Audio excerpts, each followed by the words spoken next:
Sabi mo na ito, papailawan ng ating butihing mayor. Ano? Bato?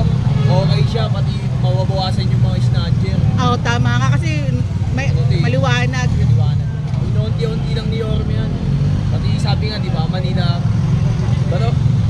Make Manila great again. Yes. Diba?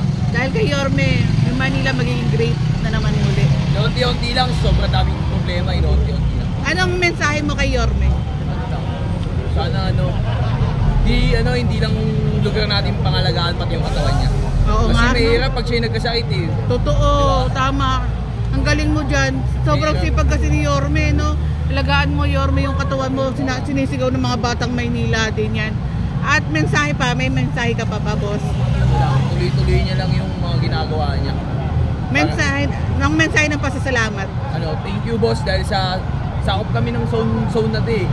Kaya medyo butihin yung mabuti yung place nito para sa amin. May mga pwede na mag-jogging. Kung katugtong nito ng Plaza Dilaw.